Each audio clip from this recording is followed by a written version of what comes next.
All right, welcome back to Urban Odyssey Video. This is the place where we dig into the official story and, well, we pull on all the loose threads. I'm Jordan. And I'm Alex. Tonight, we are jacking in. We're going deep into the secret history of the internet. And let me tell you, the story you think you know, that's just a firewall. What we've found buried in the source code of history, it's something else entirely. And hey, as we go, make sure you're following the live thread over on X, @OfficialUrbanist. Just let that one sink in for a second.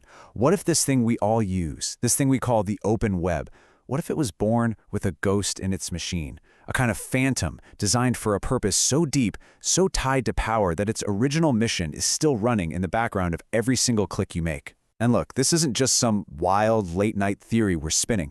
We are cracking open the actual historical record. We're talking about documents, the stuff filed away in archives. We've got 3 bombshells for you tonight, pulled straight from the source material, that are going to completely reformat how you see the entire network. Okay, so here's the roadmap for tonight's deep dive. First, we're going to trace the signal all the way back to its source, the military's ghost network from the Cold War. Then, we'll get into the corporate gatekeepers who tried to kill it. And after that, we're diving into the secret war that was fought right in the code itself. And to wrap it all up, we're going to bring it right back to today. We'll show you exactly how the ghosts of that original machine are still haunting our world right now.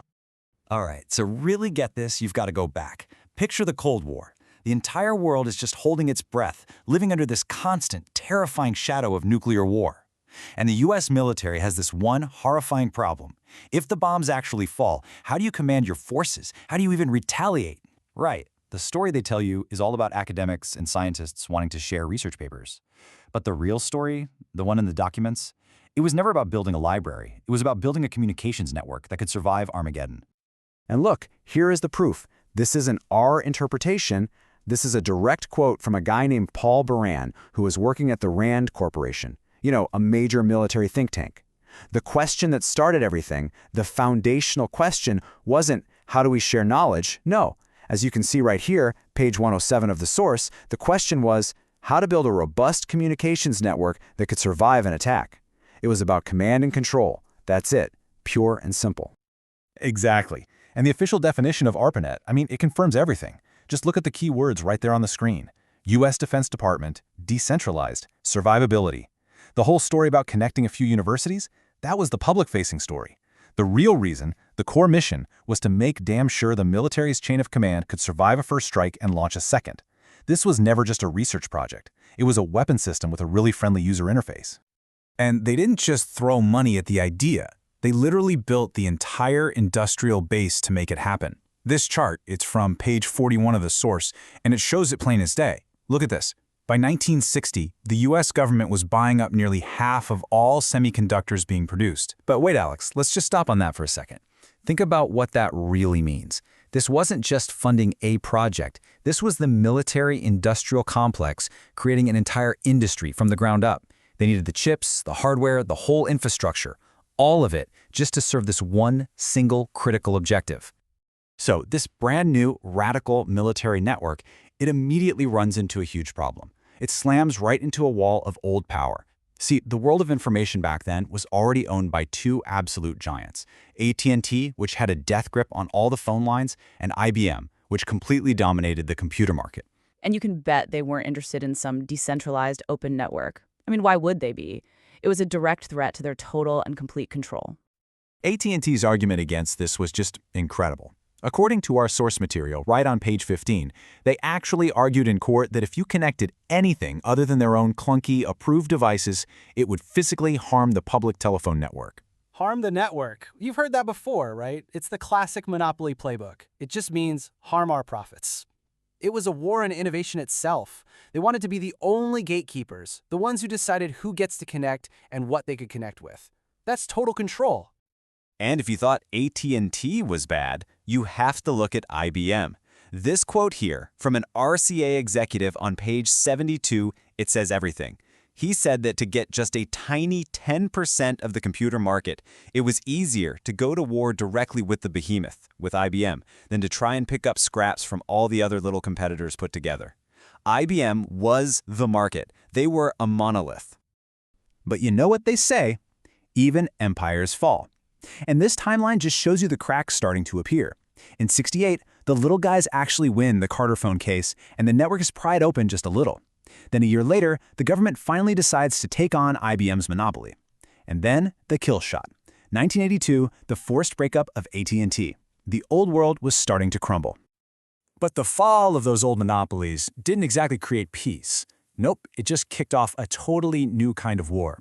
And this fight wasn't happening in courtrooms or in boardrooms. It was happening deep inside the architecture of the network itself. This was a battle for the fundamental language the internet would even speak, a battle for its soul. Okay, I know this looks really technical, but think of this table as a battle map.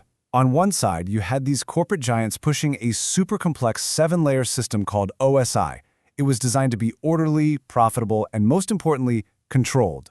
But then you had the other side. You had the system that was born from that original military project, TCP/IP. It was way simpler, way more robust, and just radically open. The stakes here couldn't have been higher.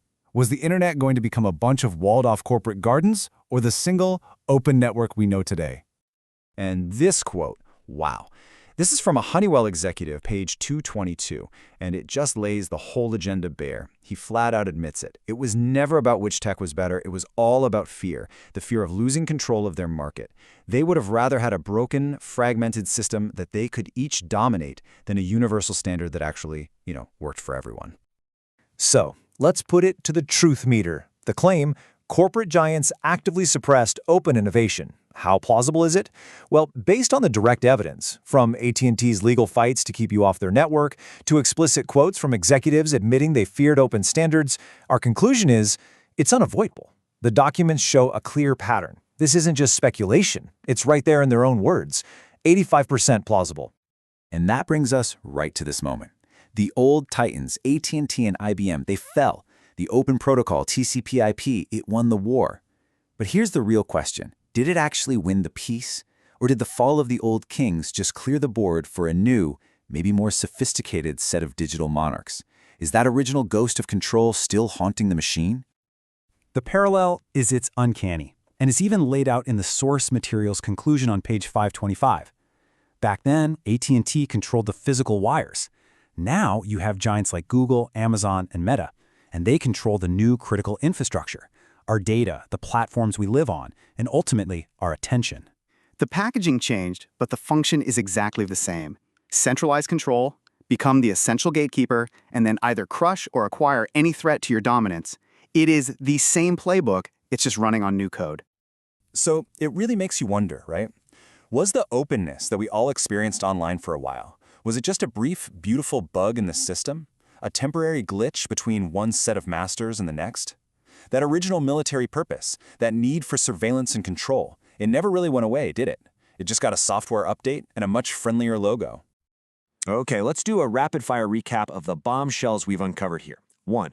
The internet wasn't born in some college dorm room, it was forged in the Cold War, specifically designed to keep the military running after a nuclear attack. 2. The entire digital hardware industry was basically kickstarted by military money to build that network. And 3. The original corporate titans tried to kill the open network to protect their own empires. And that leaves us with the final, chilling question. This machine was built from day one for two things: survivability and control. We know it survived. The question you have to ask yourself every single time you log on is, who's in control now? Look, we have barely even scratched the surface on this. The rabbit hole goes so much deeper. If you want our full investigation, with all the source documents, the hidden timelines, all the connections, you've got to subscribe to our Substack. It's all there, just waiting for you. And now we want to hear from you. What do you think? Is this history just hidden in plain sight, or is it something more?